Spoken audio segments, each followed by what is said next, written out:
Hi friends, ఈరోజు మా ఇంట్లో రాయలసీమ ఫేవరెట్ అయిన ముద్ద చికెన్ అండి. ఇందులో నేను చికెన్ తయారు విధానం చెప్పడం లేదండి, ఏదో క్యాజువల్గా చెప్తాను. ఇది ముద్ద చికెన్ ఎలా చేసామో అనే వీడియో మాత్రమే. వీడియో నచ్చితే సబ్స్క్రైబ్ చేసి లైక్ చేయండి ఫ్రెండ్స్. ముందుగా చికెన్ని బాగా కడుక్కొని ఇలా బౌల్లోకి వేసుకోవాలి. ఇది 2 కేజీల చికెన్ కాబట్టి ఒక పెద్ద స్పూన్ నిండా ఆయిల్ వేసాను. స్పూన్ ఏంటి ఇంత పెద్దగా ఉందంటారేమో, దీన్ని మా సైడ్ గంటి అంటారు, మీ సైడ్ ఏమంటారో తెలియక స్పూన్ అని చెప్పాను. చికెన్లోకి పసుపు, సరిపడ ఉప్పు వేసుకొని ఇలా కలయాలి.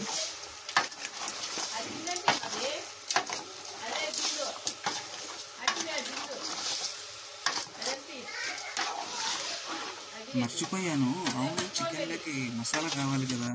కట్ చేసిన కొబ్బరి ముక్కలు, ఉల్లిపాయ ముక్కలు, అల్లం వెల్లుల్లి, ధనియాల పొడి, కొత్తిమీర అన్నీ మిక్స్ చేసి మిక్సీలో వేస్తే గుమగుమలాడే చికెన్ మసాలా రెడీ.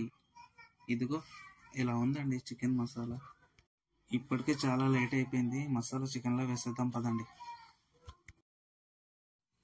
ఇలా చికెన్లోకి మసాలా వేసుకొని సరిపడ కారం కూడా వేసుకొని బాగా కలయాలండి.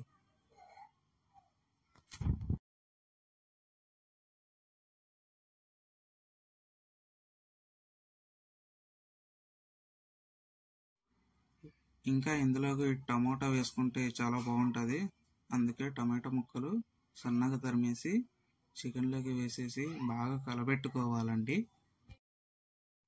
చికెన్ బాగా ఉడకాలి కాబట్టి కొంచెం వాటర్ పోసుకొని మూత పెట్టేయాలి. అలా 15 నిమిషాలు స్టవ్ పైన ఉడికించాలి. ఇంకా ముద్ద విషయానికి వస్తే రైస్ని బాగా ఉడికిన తర్వాత ఇలా ముద్ద ముద్ద అయిపోతుంది. ఇందులోకి రాగి పిండి వేసి బాగా కలతిప్పాలి.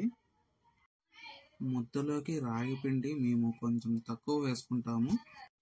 రాగి పిండి ఇలా ముద్దలోకి కలిస్తుంటే ఇందులో బాగా మిక్స్ అయిపోతుంది. మిక్స్ అయిపోయిన తర్వాత ఇలా ఉంటుంది.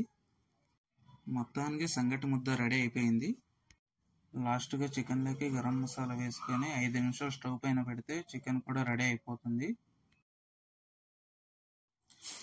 చాలా ఆకలిగా ఉంది, ముద్ద చికెన్ కుమ్మేస్తానండి ఈరోజు. అడగటం మర్చిపోయా, మీరు తిన్నారా? తిందాం రండి ఫ్రెండ్స్. వీడియో నచ్చితే లైక్ చేయండి, ప్లీజ్ సబ్స్క్రైబ్.